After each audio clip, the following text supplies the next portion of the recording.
ഇത് ഇവിടെ ഇവിടെ ഓപ്പറേഷൻ കയ്യിൽ നിന്നും ഈ കാലിൻ്റെ ഇവിടെ നിന്നൊക്കെ ഇവിടെ നിന്നൊക്കെ ഞരമ്പ് എടുത്ത് ഇത് ചെയ്ത് നമുക്ക് ആ ഫൗണ്ടേഷനായിട്ട് ബന്ധപ്പെട്ടെ ഒന്നാൾക്കാരെ ഞാൻ മരവിട്ട്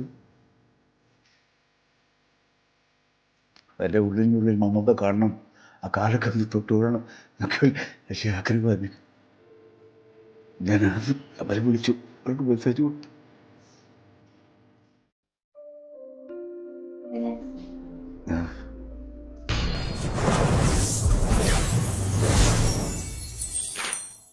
ഹേ guys, welcome to carnival talks. It's me Megha. ഇന്ന് നമ്മുടെ മുന്നിലിരിക്കുന്നത് നമ്മുടെ കോമഡി ഫീൽഡിലായാലും ഫിലിം ഫീൽഡിലായാലും ഒരുപോലെ നമ്മുടെ കുടുകുട ചിരിപ്പിച്ച ഒരു താരമാണ്. അത് വേറെ ആരുമല്ല, നമ്മുടെ സ്വന്തം കണ്ണൻ സാഗറാണ്. കണ്ണൻ ചേട്ടാ, വെൽക്കം ടു ഷോ. നമസ്കാരം. ഓക്കെ, എന്തൊക്കെയുണ്ട് വിശേഷം? സുഖം, വളരെ സുഖം. അല്പം സുഖമില്ലാതിരിക്കുമായിരുന്നു, ഇപ്പം അല്പം സുഖമായിട്ടുണ്ട്. നമ്മളിപ്പോൾ കുറേ വാർത്തയൊക്കെ കേട്ടായിരുന്നു, കുറച്ച് ബ്രേക്കും കാര്യങ്ങളൊക്കെ എടുത്തിട്ടുണ്ട്. ഇപ്പൊ ഹെൽത്ത് എങ്ങനെയുണ്ട്? കുഴപ്പമില്ല. ഓപ്പറേഷൻ കഴിഞ്ഞ് ഞാൻ കഴിഞ്ഞ ദിവസം പോയിട്ട് ടെസ്റ്റ് ചെയ്തു, ഡോക്ടർ കുഴപ്പമൊന്നുമില്ല. അപ്പോൾ ഒത്തിരി ഭാരവും വലിയ ഓട്ടവും ചാട്ടവും ഇല്ലാതെ കുറച്ചൊക്കെ പോകണം. ബൈപ്പാസ് സർജറി ആയിരുന്നു, 5 ബ്ലോക്ക് ഉണ്ടായിരുന്നു. അപ്പോൾ അതുമായിട്ട് ബന്ധപ്പെട്ട് സുഖമില്ലായ്മ ഉണ്ട്, എങ്കിലും കുഴപ്പമില്ല, ഇപ്പോൾ എല്ലാം ഓക്കെ ആയി. ഇതെങ്ങനെ പെട്ടെന്ന് അറിഞ്ഞത്? ഇത് എനിക്ക് കൊറോണ സമയത്ത് ഒരു അറ്റാക്ക് വന്നായിരുന്നു എനിക്ക്. അപ്പോൾ ആ അറ്റാക്ക് വന്ന് ഞാൻ ഒരു ഐസിയിലൊക്കെ കിടന്ന ഒരു 5-6 ദിവസമൊക്കെ കോട്ടയം മെഡിക്കൽ കോളേജിൽ. അപ്പോൾ അന്ന് ഡോക്ടർ ചെറിയ ഹൃദയ സംബന്ധമായ ചെറിയ അസുഖങ്ങളൊക്കെ ഉണ്ട്. അപ്പോൾ അത് മരുന്ന് കഴിച്ച് മാറിയില്ലെങ്കിൽ നമുക്ക് ഓപ്പറേഷൻ ചെയ്യാൻ എന്തെങ്കിലും ചെയ്യേണ്ടി വരും. പക്ഷേ കുഴപ്പമില്ല, ഇപ്പോൾ കണ്ടിന്യൂ ചെയ്തെന്ന് പറഞ്ഞ് ഒരു 3 മാസത്തെ മരുന്ന് തന്നു. ആ മരുന്ന് കഴിഞ്ഞപ്പം നമ്മുടെ മനസ്സിൽ നമുക്കൊരു തോന്നൽ നമ്മൾ ആരോഗ്യവാനായി, കുഴപ്പമൊന്നുമില്ല പറഞ്ഞ് വീണ്ടും മരുന്നൊന്നും കഴിക്കാൻ പിന്നെ ഡോക്ടറെ കാണാതൊക്കെ അത് നടന്നു. അപ്പോൾ കുറച്ച് നാൾ മുമ്പ് സ്കിറ്റൊക്കെ ചെയ്യുമ്പം പെട്ടെന്ന് കിതയ്ക്കും, അണപ്പ്, വെട്ടി വിയർക്കുക, ഇങ്ങനെയുള്ളൊക്കെ സംഭവങ്ങൾ വരും. അതിപ്പോൾ മോൻ പറഞ്ഞു, അച്ഛാ എന്നാൽ ഒന്ന് പോയി ഒന്ന് ടെസ്റ്റ് ചെയ്യും, ഡോക്ടറെ ഒന്ന് കാണാൻ പറഞ്ഞു. ഞാൻ ഡോക്ടറെ കൊണ്ടുവന്ന് ECG എടുത്ത് നോക്കിയപ്പം വേരിയേഷൻ കാണിച്ചു. എന്നിട്ട് പറഞ്ഞു സ്പെഷ്യലിസ്റ്റിനെ പോയി ഒന്ന് കണ്ടാൽ ഒന്ന് നോക്കാൻ പറഞ്ഞു. അങ്ങനെ ഞാൻ ഹൃദയത്തിൻ്റെ സ്പെഷ്യലിസ്റ്റിനെ പോയി കണ്ടു കഴിഞ്ഞാൽ അദ്ദേഹം സ്കാനൊക്കെ ചെയ്ത് നോക്കിയപ്പം സംഗതി നല്ല ഇതിൽ കിടക്കുവാണ്. അപ്പം എത്രയും പെട്ടെന്ന് ഇത് ഓപ്പറേഷൻ ചെയ്യണം, കാരണം അല്ലാതെ പറ്റില്ല രീതിയിൽ ഡോക്ടർ പറഞ്ഞു.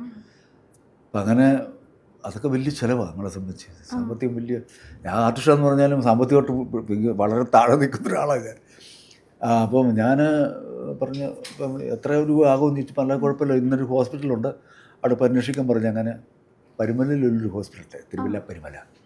അവിടെ പോയി ഇങ്ങനെ ഡോക്ടറെ പോയി കണ്ടു, പരിശോധിച്ച് കഴിഞ്ഞപ്പം അവർ കണ്ടിട്ട് ഇതെല്ലാം ചെയ്തു കഴിഞ്ഞപ്പോൾ പറഞ്ഞു ഒരു 6 ലക്ഷം രൂപ അല്ലെങ്കിൽ 5.25 ലക്ഷം രൂപ അടുത്ത് ചിലവ് വരും, എല്ലാം കൂടെ മൊത്തത്തിലുള്ള ചിലവ്. അത് ഹോസ്പിറ്റൽ ചിലവും പിന്നെ നമ്മളവിടെ നിൽക്കുന്ന 1 മാസം 1.5 മാസം അവിടെ നിൽക്കേണ്ടതായിട്ട് വരും.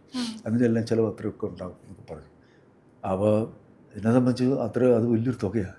എനിക്കത് സാമ്പത്തികം ഇല്ലല്ലേ അത്രയും. അപ്പോൾ ഒരു കുഞ്ഞ് കാറുണ്ട്, ഉപയോഗിക്കാം. പിന്നെ ആരോടെങ്കിലും ചോദിക്കാം, സുഹൃത്തുക്കളോട് ചോദിച്ചാൽ കിട്ടും, കുറച്ചൊക്കെ കിട്ടും. പക്ഷേ നമ്മൾ വീട്ടണ്ടേ, നമ്മൾ അധിക ബാധ്യത ഉണ്ടാക്കി വെച്ചാൽ, നമ്മൾ കടം ഉണ്ടാക്കി വെച്ചാൽ നാളെ കടം മേടിച്ചിട്ട് തരാത്തതിനുള്ള പേര് വേറെ, അത് പിന്നെ നമ്മളെക്കുറിച്ച് അവിക്കാതെ പറയുന്നത് അത് വേറെ, പിന്നെ വേറെ ലെവലിലേക്ക് പോകും. ഇപ്പം ഞാൻ മാനസികമായിട്ട് അങ്ങ് വിഷമമായി പോയി. കാരണം ഇത്രയും പൈസയൊക്കെ എങ്ങനെ ഉണ്ടാക്കും, ഇത് ചെയ്തില്ലെങ്കിൽ പിന്നെ നമ്മൾ ഓർമ്മകളായി മാറും എന്നുള്ള ഒരു ഇതായി. അപ്പോൾ ഞാൻ വീട്ടിൽ വന്നതിന് അപ്പോൾ ഒരു 3 ദിവസത്തെ ഡേറ്റ് കഴിഞ്ഞ് 3 ദിവസം കഴിഞ്ഞ ഡേറ്റ് എനിക്ക് ഹോസ്പിറ്റലിൽ തന്നു. ഓപ്പറേഷൻ വന്ന് അവിടെ ചെയ്യണം, ഇപ്പോൾ അഡ്വാൻസ് കൊടുത്തിട്ട് ഓപ്പറേഷൻ നടക്കും. അപ്പോൾ ഞാൻ വീട്ടിൽ വന്നിങ്ങനെ ആലോചിച്ചു, സാമ്പത്തികമില്ല, എന്ത് ചെയ്യും? വൈഫിനോടും പറഞ്ഞു. അപ്പോൾ വൈഫിനോട് പറഞ്ഞാൽ അവൾക്ക് വിഷമവും. അവൾ പറഞ്ഞാൽ നമുക്ക് കുഴപ്പമില്ല, നമുക്ക് ആരിലേക്ക് വിളിക്കാം, ചോദിക്കാം എന്നൊക്കെ പറഞ്ഞെങ്കിൽ ഇരുന്ന് ഞാൻ രാത്രി ഇങ്ങനെ വിഷമിച്ചിങ്ങനെ ഇരിക്കുക. അന്ന് ഉറങ്ങാൻ പറ്റില്ല.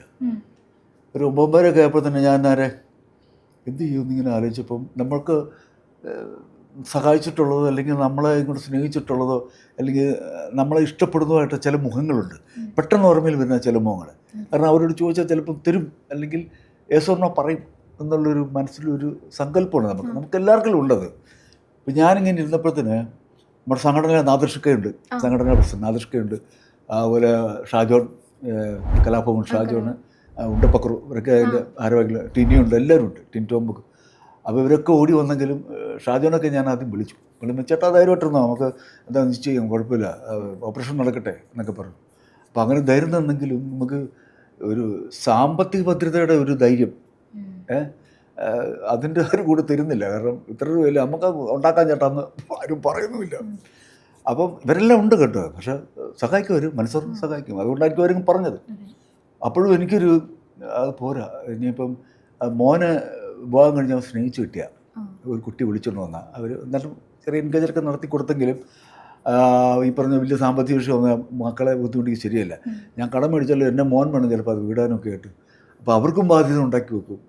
പറഞ്ഞാൽ നാളെ സംസാരമാകും, അച്ഛൻ കാരണം നമുക്ക് ഒത്തിരി കടം ഉണ്ടാക്കി വെച്ച് അതൊക്കെ പറഞ്ഞാൽ ഇപ്പോഴത്തെ കാലഘട്ടത്തിൽ നടക്കുന്ന സംഭവങ്ങളെ പറയുന്നത്. ഞാനവരെ കുറ്റം പറഞ്ഞല്ല, ഞാൻ എല്ലാവരും സേഫാക്കണം, അത് നമ്മുടെ ഉള്ളിൽ. ഞാനിങ്ങനെ ആലോചിച്ചപ്പോഴത്തേന് പിഷാരിയുടെ മുഖം, രമേഷ് പിഷാരിയുടെ മുഖം എൻ്റെ മനസ്സിലേക്ക് വന്നു.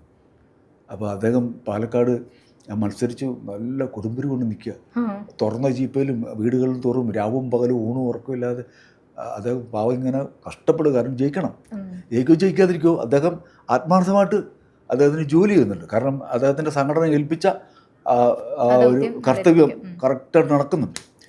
അപ്പോൾ ആ സമയത്ത് എന്നെപ്പോലുള്ള ഒരാൾ വിളിച്ചാൽ, നമ്മളറിയാവുന്ന ആളാണെങ്കിൽ വിളിച്ചാൽ എന്താകും. ഇപ്പം ഞാൻ വാട്സപ്പിനകത്തൊരു മെസ്സേജ് ഇട്ട്, ശരി ഞാൻ കണ്ണൻ സാഗറാണ്, എനിക്കിങ്ങനൊരു സംഭവമുണ്ട്, അപ്പം ഇത്ര രൂപയാണ് പറയുന്നത്, എൻ്റെ അതിനുള്ള ഇല്ല. അപ്പോൾ അങ്ങ് മമ്മൂട്ടി ഫൗണ്ടേഷനും ഒക്കെ ആയിട്ട് ബന്ധപ്പെട്ട്, മമ്മൂക്കയായിട്ട് ബന്ധപ്പെട്ട് മമ്മൂക്കയുടെ കൂടെയൊക്കെ എപ്പോഴും ഇഴുകി ചേർന്ന് നടക്കുന്ന ഒരാളുകൂടിയല്ലേ. അപ്പോൾ മമ്മൂക്ക ഫൗണ്ടേഷൻ ഇങ്ങനെ ഓപ്പറേഷനൊക്കെ ചെയ്ത് കൊടുക്കുന്നത് അറിഞ്ഞിട്ടുണ്ട്. ഇങ്ങനെ അത് പിള്ളേർക്കത് 18-16 വയസ്സ് വരെയുള്ള കുട്ടികൾക്കാണ് ഏറ്റവും കൂടുതൽ ഈ ഓപ്പറേഷനൊക്കെ മമ്മൂക്ക ഫൗണ്ടേഷൻ ചെയ്യുന്നത്. അപ്പോൾ അങ്ങക്ക് എന്നെപ്പോലുള്ളൊരാൾക്ക് വേണ്ടി ഒരു ഹെൽപ്പ് ചെയ്യാൻ പറ്റുമെങ്കിൽ ഉപകാരമായിരുന്നു. കാരണം അല്ലെങ്കിൽ എനിക്ക് പ്രശ്നമാണ്, സാമ്പത്തിക ബുദ്ധിമുട്ടാണ്. എന്തായാലും അങ്ങക്ക് പറ്റുമെങ്കിലും ഇല്ലെങ്കിലും എനിക്കൊരു മറുപടി തരണം എന്ന് പറഞ്ഞ് ഞാൻ ഈ മെസ്സേജ് ഇട്ടു. അപ്പോൾ എനിക്കറിയാം അദ്ദേഹം തിരക്കില്ല, നോക്കത്തില്ല, നല്ല അറിയാം. ഇപ്പോൾ രാത്രി 9 കഴിഞ്ഞു, 9:45 അപ്പം ഞാനത് വിട്ടു കഴിഞ്ഞു. പിന്നെ ഞാൻ ആലോചിച്ച് ഇനി ആരുണ്ട് എന്ന് പറഞ്ഞ് ഇങ്ങനെ നോക്കിയിരുന്ന അങ്ങ് ഉറങ്ങാതെ വിഷമിച്ചിങ്ങനെ ഇരിക്കുമ്പോൾ ഒരു 12:30 കഴിയുമ്പോൾ എനിക്കൊരു മെസ്സേജ് വന്നു പിഷാരിയുടെ. ചേട്ടാ, ഞാൻ മെസ്സേജ് ഇപ്പോഴാണ് കണ്ടത്, ഞാൻ നല്ല തിരക്കിലായിരുന്നു, വിഷമിക്കണ്ട, നമുക്ക് എന്താണെന്ന് ചെയ്യാം, നാളെ രാവിലെ ആട്ടെ നമുക്ക് പരിഹാരം ഉണ്ടാക്കാം, ഓക്കെ എന്ന് പറഞ്ഞ് എനിക്കൊരു ഇത് തന്നു. അദ്ദേഹമാണ് എനിക്ക് സന്തോഷമായി. കാരണം അദ്ദേഹം പരിഹാരം ഉണ്ടാക്കാമെന്ന് പറഞ്ഞപ്പോൾ എനിക്ക് ഉള്ളിൽ ഒരു ആകാംക്ഷ. രാവിലെ ആയപ്പോൾ അദ്ദേഹം 3 പേരുടെ നമ്പർ എനിക്ക് കിട്ടും. അമ്മക്ക് ഫൗണ്ടേഷനോട് ബന്ധപ്പെട്ട 3 ആൾക്കാർ നമ്പർ എനിക്ക് കിട്ടും. ഞാൻ അവരെ വിളിച്ചു, മെസ്സേജ്. ഇപ്പൊ മമ്മൂട്ടി കമ്പനി കുറെ സഹായിച്ചിട്ടുണ്ടെന്ന് പറഞ്ഞു. അപ്പൊ ഒരിക്കലെങ്കിലും മമ്മൂട്ടി ഇക്ക കാണാൻ വന്നിട്ടുണ്ടോ ചേട്ടനെ? ഇല്ല, ഞാൻ പറഞ്ഞത് ഈ പിഷാരടി എന്ന് പറഞ്ഞ മനുഷ്യന് അദ്ദേഹം മൂലമാണ് എനിക്ക് ഓപ്പറേഷൻ നടന്നത്. മമ്മൂക്ക ഫൗണ്ടേഷൻ്റെ ഓപ്പറേഷൻ നടന്നത് അദ്ദേഹം മൂലമാണ്. ഇപ്പം ഞാൻ പറഞ്ഞ അത്രയും തിരക്ക് നിന്ന മനുഷ്യൻ പോലും നമ്മളെ ആത്മാർത്ഥമായിട്ട് സ്നേഹിക്കുന്നതിൻ്റെ ഭാഗമായിട്ടോ സഹായിക്കാൻ വേണ്ടി വന്നത്. അപ്പോൾ നമുക്ക് എൻ്റെ ഓപ്പറേഷൻ കഴിഞ്ഞില്ല, അതിന് മുമ്പ് അവിടെ ഇവിടെ വെച്ച് കണ്ടിട്ടുണ്ടെങ്കിലും ഓപ്പറേഷൻ കഴിഞ്ഞ് കണ്ടിട്ടില്ല ഞാൻ. അപ്പോൾ എൻ്റെ ഉള്ളിൽ മമ്മൂക്ക കാണണം, ആ കാലൊക്കെ ഒന്ന് തൊട്ടുവിടണം എന്നൊക്കെ വലിയ ആഗ്രഹമായിരുന്നു. അപ്പം ഞാൻ പറഞ്ഞു വന്ന് നമ്മൾ ഇത്രയും പൈസ പറഞ്ഞ് എനിക്ക് മെസ്സേജ് വന്നത് എൻ്റെ ഈ ചികിത്സയുടെ ചീട്ട് ഇട്ട് കൊടുക്കാൻ പറഞ്ഞു, റിസൾട്ട് ഇട്ട് കൊടുക്കാൻ പറഞ്ഞു. മമ്മൂക്ക ഫൗണ്ടേഷൻ്റെ ആൾ ആസ്ട്രേലിയയിലുള്ളത്, എൻ്റെ ഒരു ജിൻസ് എന്ന് പറഞ്ഞ ആളാണ്. അദ്ദേഹത്തിന് ഞാൻ അയച്ചു കൊടുത്തു. അദ്ദേഹം കൊടുത്തപ്പോൾ എന്നോട് പറഞ്ഞത്, മമ്മൂക്ക ഫൗണ്ടേഷൻ മുഖേന ചെയ്യുന്ന ഓപ്പറേഷനുകൾ കേരളത്തിലെ 2 ഹോസ്പിറ്റലാണ് ചെയ്യുന്നത്. ഒന്ന് നെയ്യാറ്റിൻകര മിംസ് ഹോസ്പിറ്റലും പിന്നെ രാജഗിരി ഹോസ്പിറ്റൽ ആലുവ, ഇവിടെയാണ് ഉള്ളത്. അതെ. അപ്പോൾ കണ്ണൻ ഇവിടെ അടുത്തെവിടാണ് വരാൻ താല്പര്യം, അവിടോട്ട് പോവുക. ഞാൻ പറഞ്ഞ ആലുവ രാജഗിരി, ഓക്കെ രാജഗിരി. അപ്പോൾ അവിടുത്തെ ഡോക്ടർക്ക് ഇതെല്ലാം മെസ്സേജ് കണ്ണൻ ഇട്ട് കൊടുത്തിട്ടുണ്ട്, അവിടുന്ന് വിളിച്ചോളൂ എന്ന് പറഞ്ഞു. പിറ്റേ ദിവസം രാവിലെ അന്ന് വൈകിട്ടും കണ്ടെന്ന് തോന്നുന്നു രാജഗിരി ഹോസ്പിറ്റലിൽ തന്നെ വിളിക്കുന്നു. നാളെ 12 മണിയാകുമ്പം നിങ്ങളിവിടെ ചെക്കപ്പിന് വരണം, ഇങ്ങനെ മമ്മൂക്ക ഫൗണ്ടേഷനോട് ബന്ധപ്പെട്ട് ഞങ്ങൾക്ക് അറിയിപ്പ് കിട്ടിയിട്ടുണ്ട്, താങ്കൾ വരണമെന്ന് പറഞ്ഞു. സന്തോഷവും നമുക്ക് അപ്പോൾ മറ്റേ ഹോസ്പിറ്റലിൽ വിളിച്ചാൽ അപ്പം ഞാൻ അവരോട് പറഞ്ഞു ഇങ്ങനെ സാമ്പത്തിക ബുദ്ധിമുട്ടുണ്ട്, ഇങ്ങനെ മമ്മൂക്ക ഫൗണ്ടേഷനുമായിട്ട് ബന്ധപ്പെട്ടു, ഞാൻ അങ്ങനെ പോകാമെന്ന് പറഞ്ഞു. അന്നേരം അവിടുന്ന് പറഞ്ഞാൽ അല്ല, ഞങ്ങളും കുറച്ച് പൈസ ഇവിടുന്ന് ഫൗണ്ടേഷനൊക്കെ ആയിട്ട് വേറെ കുറേ ആൾക്കാരോട് ബന്ധപ്പെട്ട് കുറച്ച് ഇതാക്കി തരാനൊക്കെ ഇരുന്നതാണെന്ന് പറഞ്ഞു. ഞാൻ പറഞ്ഞല്ല, എനിക്കിതെല്ലാം ഞാൻ വാക്ക് കൊടുത്തു എന്ന് പറഞ്ഞ് അങ്ങനെ അവിടെ ചെന്ന് ഹോസ്പിറ്റലിൽ ചെന്നപ്പം മമ്മൂക്കയുടെ ഫൗണ്ടേഷൻ്റെ ആൾക്ക് ഒരു ഓപ്പറേഷൻ ചെല്ലുമ്പം നമ്മൾ സത്യം പറഞ്ഞാൽ ഒരു രാജകീയ സ്വീകരണം പോലെ അതിൻ്റെ ആൾക്കാരും ഹോസ്പിറ്റലിന് വേണ്ടപ്പെട്ടവരൊക്കെ നമ്മളെ സ്വീകരിക്കുക. അപ്പോൾ KS പ്രസാദ് ചേട്ടന് നമുക്ക് മെസ്സേജ് ചെയ്തിട്ട് പ്രസാദ് ചേട്ടൻ അവിടെ വന്നിട്ടുണ്ട്, കലാഭവൻ പ്രസാദ് ചേട്ടന് വന്നിട്ടുണ്ട്. സാജിക്കുടിയും തൊട്ടടുത്ത് താമസിക്കുന്നത്. അപ്പോൾ അവരൊക്കെ ഇവിടെ വന്നു. ഞാൻ ഫാമിലിയായിട്ട് ചെന്നു. അന്ന് അഡ്മിറ്റായി. പിന്നെ എൻ്റെ ശരീരം അവരങ്ങ് ഏറ്റെടുത്ത് ഓപ്പറേഷനൊക്കെ ചെയ്തു. എല്ലാം ഭംഗിയായിട്ട് 6-6.5 ലക്ഷം രൂപയ്ക്ക് മുകളിലും കണ്ടായിരുന്നു ഞാൻ അറിഞ്ഞത്. നമ്മൾ 10 ദിവസം മുടക്കില്ലാതെ എല്ലാം ചെയ്ത് ഭംഗിയായിട്ട് തന്നു. അത് ജീവിതത്തിൽ ഒരു പുനർജന്മമാണ് നമ്മളെ സംബന്ധിച്ച്.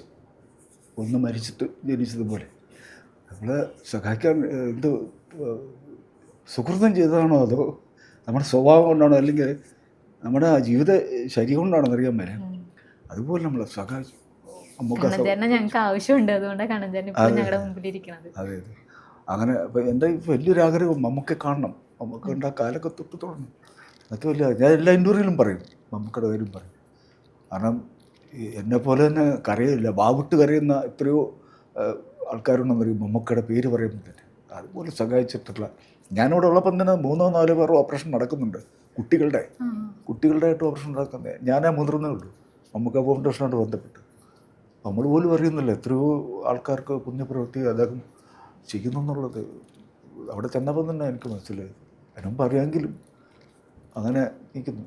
എൻ്റെ വലിയൊരു ഭാഗ്യം, ഞാൻ ഓപ്പറേഷനെല്ലാം കഴിഞ്ഞ് അരൂപി എന്ന് പറഞ്ഞ സിനിമ ചെയ്തു. അത് ഒരു ഗ്യാപ്പ് എടുത്തിട്ട് ചെയ്തൊരു ഫിലിമാണല്ലോ. അതെ അതെ അതെ. അത് ഓപ്പറേഷൻ മുമ്പ് ചെയ്താ പട്ടാമ്പിയിലായിരുന്നു എൻ്റെ സെറ്റൊക്കെ. അപ്പോൾ അതിൻ്റെ പടത്തിൻ്റെ പിന്നെ പ്രിവ്യൂ പ്രദർശന ദിവസം, റിലീസിൻ്റെ ദിവസം ഞാൻ എറണാകുളത്ത് വന്നു. അത് തിയേറ്ററിൽ വന്ന് കാണുമ്പം അന്ന് എന്നെ ഒരു ആരവ മോഹൻ എന്ന് പറഞ്ഞ പ്രൊഡക്ഷൻ കൺട്രോളർ, കേരളത്തിലെ ഏറ്റവും ഫേമസ് ആയിട്ടുള്ള ആളാണ് സാർ, ആരമ സാർ, മോഹൻ സാർ വിളിച്ചു. കണ്ടവിടെ ഞാൻ പറയുന്നതല്ലേ തിയേറ്ററിൽ പടം റിലീസായിട്ടാണ് കാണാൻ വേണ്ടി വന്നത്, എങ്ങനെയുണ്ട് അസുഖമൊക്കെ? കുഴപ്പമില്ല പോകുന്നു. മമ്മൂട്ടി കമ്പനിയാണ് ഞാൻ വിളിക്കുന്നത്. മമ്മൂട്ടി കമ്പനിയുടെ പടം തമിഴ്നാട്ടിൽ നടക്കുന്നു.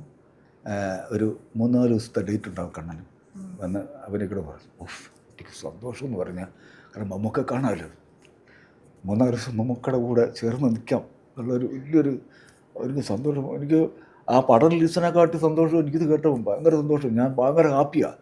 അന്നേരം ഒരുപാട് പേര് വന്ന് തന്നെ ഇൻ്റർവ്യൂ ഒക്കെ ചെയ്തെങ്കിലും ഇത് മനസ്സ് വലിയ സന്തോഷമാക്കി. അന്നേരം ഓക്കെ ഡേറ്റ് ഒക്കെ പറഞ്ഞു ഇതായി. പിന്നെ ഞാൻ പറഞ്ഞു, സാറേ എനിക്കൊരു വിഷയമുണ്ട്, ഞാനിങ്ങനെ ഓപ്പറേഷൻ കഴിഞ്ഞിട്ട് ഇരിക്കുക. അതറിയാം കണ്ട, എനിക്ക് കൂടുതൽ ഓടാനോ ചാടാനോ അല്ലെങ്കിൽ ഭാരമൊക്കെ എടുക്കാനോ പറ്റില്ല.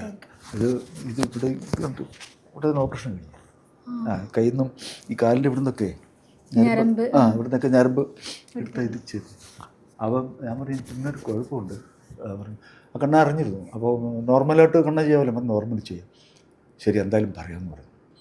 അപ്പോൾ ആ പറഞ്ഞ ഡേറ്റിൻ്റെ തലേദിവസം വിളിച്ചു പറഞ്ഞു, പറഞ്ഞാൽ തമിഴ്നാട് രണ്ടും ഇത്രയും ദൂരമൊക്കെ ഇല്ല, നിങ്ങൾക്ക് ബുദ്ധിമുട്ടെന്ന് പറഞ്ഞപ്പോൾ തമിഴിൽ നിന്നൊരു നടനെ കൊണ്ട് അത് ചെയ്യിച്ചു. അപ്പം അതിൻ്റെ ബാക്കി കൊച്ചി വരുന്നുണ്ട്.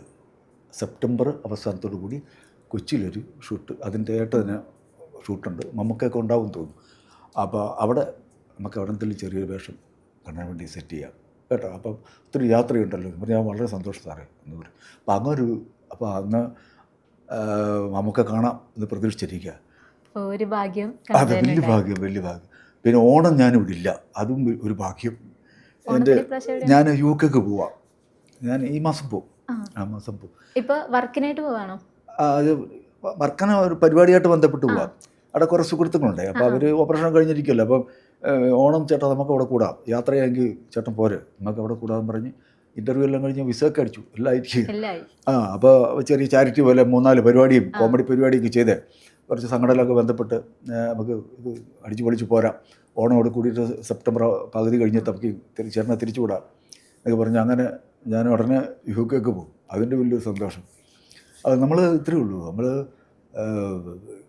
ഒന്നും ചോദിച്ചിട്ടില്ല കിട്ടുന്നത്. എന്തൊക്കെ പലരും ചോദിക്കും, കണ്ണൻ അവസരം ചോദിക്കത്തില്ല, സിനിമ ചോദിക്കത്തില്ല, എന്താ സിനിമ കിട്ടാത്തത്? എനിക്കുള്ളത് ആരായാലും എനിക്ക് തരും എന്നുള്ള ഉള്ളിലുണ്ടെങ്കിലും ഒരുപാട് ഞാൻ പാവപ്പെട്ട് ചോദിക്കത്തില്ല. കാര്യം പലപ്പോഴും പലരും നമ്മുടെ സുഹൃത്തുക്കളായാലും സിനിമ അവരുള്ളവർ തന്നെ പറയും, ചിലർ അവസരം ചോദിക്കും, മറ്റേ ഇപ്പോൾ കണ്ടു കഴിഞ്ഞാൽ അവൻ അവസരം ചോദിക്കും.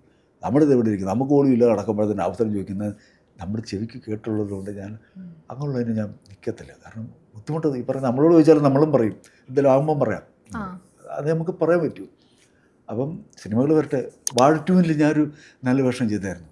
ആ നല്ലൊരു വേഷമായിരുന്നു അത് ഇപ്പൊ വയ്യായി നിൽക്കണേക്ക് മുന്നേ ഇതിന് മുമ്പ് ചെയ്ത് ഓപ്പറേഷൻ മുമ്പാണ് ചെയ്തത്. അത് കഴിഞ്ഞിട്ട് ഞാൻ ഹോസ്പിറ്റലിലോട്ട് ബന്ധപ്പെട്ട് പിന്നെ ചികിത്സ എടുത്തൊക്കെ മാറുമായിരുന്നു. വാഴ 2-ഉം ജയസൂര് വിളിച്ചൊരു വേഷം തന്നെ അവിടെ ആടുത്തിരിക്കകത്ത് അതിലൊരു സീൻ ചെയ്തായിരുന്നു. പിന്നെ അടുത്ത ഒരു ഇതിലുണ്ടാവോ? ഏതാ? ആട് 3ന്റെ ഇനി ബാക്കി ഉണ്ടാവുമല്ലോ, ആ ഒരു ചേട്ടൻ ഉണ്ടാവോ? അതെ. അങ്ങനെ ഏതായാലും കുറേ പേര് സഹായിക്കുന്നുണ്ട്. നമ്മൾ രക്ഷപ്പെടണം, നന്നാകണം എന്നുള്ള ഇതുണ്ട്. പിന്നെ എനിക്കൊരു കുഞ്ഞു കടയുണ്ടേ, ഒരു 10-12-13 വർഷമായി. ഇപ്പം കട ആരാ നോക്കുന്നത്? എൻ്റെ വീടിൻ്റെ അവിടെ തന്നെ ഫ്രണ്ടിലൊരു മുറി പിടിച്ചിട്ട് ചെറിയ കടയാണ്, കൊച്ചു കടയാണ് പിടിച്ച്. അത് പിന്നെ ഈ ഇപ്പോഴത്തെ സംഭവിച്ചാൽ 10 മണി കഴിഞ്ഞാൽ കലാകാരന്മാർക്ക് പരിപാടിയൊന്നുമില്ല. മിക്കവാറും പരിപാടി നിർത്തും. എന്തായാലും മെമിക്രി ആയാലും കാലവളയാലും 10 മണിയാകുമ്പോൾ പോലീസ് വന്നിട്ട് അടി ഇതുണ്ട്. ഇപ്പം അത് ഹൈക്കോടതിയിൽ നിന്നുള്ള ഒരു ഇതിൻ്റെ പ്രകാരമുള്ള സംഭവം. അതെ. അപ്പോൾ ഒരുപാട് കലാകാരന്മാർ ഇരുന്നു പോയി, പരിപാടികൾ കാര്യമില്ലാതെ വിഷമിച്ച് പോയി. അപ്പോൾ എൻ്റെ വൈഫ് എന്നോട് പറഞ്ഞു, നമ്മളിങ്ങനെ ഇരുന്നൊരു കാര്യമില്ല, എന്തെങ്കിലും സൈഡ് ബിസിനസ് നോക്കണം. അങ്ങനെ ഒരു കുഞ്ഞു കടയിട്ടു. ആ കട കുഴപ്പമില്ലാതെ പോകുന്നുണ്ട്. പിന്നെ മോൻ സൗണ്ട് എഞ്ചിനീയറാണ്. അവനെ ഇപ്പോൾ വിവാഹം കഴിച്ചു. ഒരു കൂടത്തി ജോലിയുള്ള ഒരു RJ കുട്ടിയാണ്, പെൺകുട്ടി. തിരുവനന്തപുരത്തുള്ള. അതിനെ വിളിച്ചുകൊണ്ട് കല്യാണമൊക്കെ കഴിഞ്ഞു. ഒരുപാട് സംസാരിച്ചിരിക്കുക. അതെ. പിന്നെ മോള് ചേർത്തലൊരു കോളേജിൽ പഠിക്കുക, ഡോക്ടർ ഓഫ് ഫാർമസി പഠിക്കുന്നു, 4ാം വർഷം. പിന്നെ കുഴപ്പമില്ല, ഇങ്ങനെ ചെറിയ ജീവിതമായിട്ട് ഇങ്ങനെ പോകുന്നു. കണ്ണൻ ചേട്ടൻ്റെ ആ ഒരു ഫീൽഡിലോട്ട്, ഈ മിമിക്രി ഫീൽഡിലോട്ട് മക്കൾക്കാർക്കും വരാൻ താല്പര്യം ഉണ്ടായിരുന്നില്ല, ഇല്ലെങ്കിൽ കണ്ണൻ ചേട്ടനായിട്ട് വിടാത്തതാണോ അവരെ വരാഞ്ഞതോ? വരാഞ്ഞത്. ഞാൻ മിമിക്രി ഫീൽഡിൽ ശരിക്കും വന്നത്, ഞാൻ തബലിസ്റ്റായിരുന്നു. ഞാൻ 6 വർഷം തബലയ്ക്ക് പഠിച്ച് പരിപാടിക്കും ഗാനമേളയ്ക്കും അതിനൊക്കെ പൊയ്ക്കൊണ്ടിരുന്ന. അപ്പോൾ അങ്ങനെ യാദൃശ്യമായിട്ട് ഞാൻ നല്ല കുറച്ച് സൗണ്ടുകളും ഒക്കെ ചെയ്യും, കിളികളുടെ അതിൻ്റെ മൃഗങ്ങളുടെ ഒക്കെ സൗണ്ടൊക്കെ ചെയ്യും. ഇത് കണ്ണഞ്ചേട്ടൻ നേരത്തെ പഠിച്ചിട്ടുണ്ടോ? ഇല്ലെങ്കിൽ ഇത് ജന്മനാ കിട്ടിയ, നമുക്ക് തോന്നണങ്ങ് ചെയ്തു അങ്ങനെ കിട്ടിയതാണ്. അപ്പോൾ ഈ അക്കീമുക്ക എന്ന് പറയുന്ന ആളുണ്ട്, അക്കീം. അദ്ദേഹമാണ് the guard cinema, Kalabhavan Mani ഒറ്റയ്ക്ക് വെച്ചൊരു സിനിമ ചെയ്ത ആളാണ്. അത് താടി മുടിയൊക്കെ ഉണ്ട്. അദ്ദേഹം മരിച്ചുപോയി. അദ്ദേഹം മരിച്ചുപോയി, കോട്ടയത്തുള്ള. അപ്പോൾ അദ്ദേഹം എന്നെ ഇങ്ങനെ യാദൃശ്യം കൊണ്ട് കണ്ട് പരിചയപ്പെട്ടു, മിമിക്രിയൊക്കെ പറഞ്ഞപ്പം. അപ്പോൾ അദ്ദേഹം അശോകൻ എന്ന് പറഞ്ഞൊരു അക്കീം അശോകൻ, ഇവർ രണ്ടുപേരുമാണ് യേശുദാസിൻ്റെ കൂടെ ഗാനമേളയ്ക്കൊക്കെ മിമിക്രിക്ക് പോകും, പൊക്കോണ്ടിരിക്കുക. അവർ പഴയ ആർട്ടിസ്റ്റുകളാണ്. അരീശ്വര അശോകൻ ചേട്ടനല്ല, വേറൊരു അശോകൻ, ചെങ്കള അശോകൻ എന്ന് പറയും. അപ്പം അങ്ങനെ അവർ കണ്ടപ്പോൾ അവരുടെ ചില പരിപാടിക്കകത്ത് എന്നെ കൂട്ടി അവരുടെ കൂടെ നിന്ന് അങ്ങനെ മിമിക്രിയിലേക്ക് ആകർഷണനായി. പിന്നെ കോമഡി ആയി, എഴുത്തായി. പിന്നെ കുറേ കലാകാരന്മാരുടെ കൂടെ പിന്നെ മിമിക്രിയിലൊക്കെ ഇങ്ങനെ യാത്രയായിരുന്നു. പിന്നെ അല്പസ്വല്പം എഴുതും, കോമഡി എന്തെങ്കിലുമൊക്കെ എഴുതും. അത് അങ്ങനെയൊക്കെ ഉണ്ട്. അപ്പോൾ ഈ സിനിമയിലോട്ട് എങ്ങനെയാണ് കണ്ണഞ്ചേട്ടൻ വന്നത്? സിനിമയിൽ ഭയങ്കര ആഗ്രഹം, സിനിമയിൽ അഭിനയിക്കാൻ ഭയങ്കര ആഗ്രഹമായിരുന്നു. ഇപ്പം മിമിക്രിയിൽ ജോക്സ് ഇന്ത്യ എന്ന് പറഞ്ഞ കലാപറഹ്മാനിക്ക് ട്രൂപ്പുണ്ട്, ജോക്സ് ഇന്ത്യ. ഇപ്പം അദ്ദേഹം നിന്നുപോയി പടം, ഇത് നിന്നുപോയി, ട്രൂപ്പ് നിന്നുപോയി. അതിനകത്ത് ഞാനും ജാഫറും റഹ്മാനിക്ക, ഇടുക്കി രാജൻ, ഒരു രാജേഷ് കെ പുതുമന, പിന്നെ ഒരു ബഷീർ, അങ്ങനെ ഞങ്ങളെല്ലാം കൂടെ ഉള്ള സമയത്ത് ജാഫർ ഇതിനകത്തുണ്ട്. അപ്പോൾ അന്ന് കലാഭവൻ മണിയുടെ പരിപാടിയൊക്കെ നമ്മൾ അർത്ഥക്ഷേത്രങ്ങളിലും കലാഭവനി വരുമ്പോൾ നമ്മൾ കാണാറുണ്ട്. അപ്പോൾ അങ്ങനെ ഇപ്പം അണ്ണാർക്കൺ തന്നാൽ എന്ന് പറഞ്ഞ സിനിമ, ഒരു പടം, കലാഭവൻ മണി നായകനായിട്ട് പടം, അത് തൊടുപുഴ നടക്കും. അപ്പോൾ അതിനകത്ത് ജാഫർ എന്നെ ഒരു ദിവസം സന്ധ്യയ്ക്ക് ഒരു 7 മണിയാകുമ്പോൾ വിളിച്ചു. എടാ എവിടെ? ഞാൻ വീട്ടിലാണ്, ഒരു കാര്യം പറയാനുണ്ടായിരുന്നു. ഞാൻ പറ ഞാൻ ഒരാളെ കൊടുക്കാം എന്ന് പറഞ്ഞ് ഫോൺ കൊടുക്കുമ്പോൾ കലാഭവൻ മണിയാണ്. കടവായി ഉണ്ട്. ഞാൻ പറഞ്ഞു ഇങ്ങനെ വീട്ടിലാണ്. പറഞ്ഞു സിനിമ നടക്കുന്നു തൊടുപുഴയിൽ, അപ്പം അതിനകത്ത് ചെറിയ വേഷം വന്ന് ചെയ്യാമോ? ഞാൻ പറഞ്ഞു ചെയ്യാം. മുടിയുണ്ടാകും പറഞ്ഞു. മുടി, അപ്പോൾ എനിക്കൊന്നും മുടിയുണ്ട്, ഇത്തിരി മുടിയുണ്ട്. ഞാൻ പറഞ്ഞു ഉണ്ട്, മുടിയുണ്ട്. മുടി വെച്ചോ.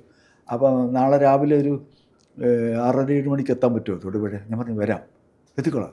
ഓക്കെ, അപ്പോൾ എന്നാൽ നമുക്ക് നാളെ നമുക്ക് നാളെ കാണാം കേട്ടോ എന്ന് പറഞ്ഞ് അദ്ദേഹം ഫോൺ വെച്ചു. അങ്ങനെ ഞാനവിടെ ചെന്നപ്പം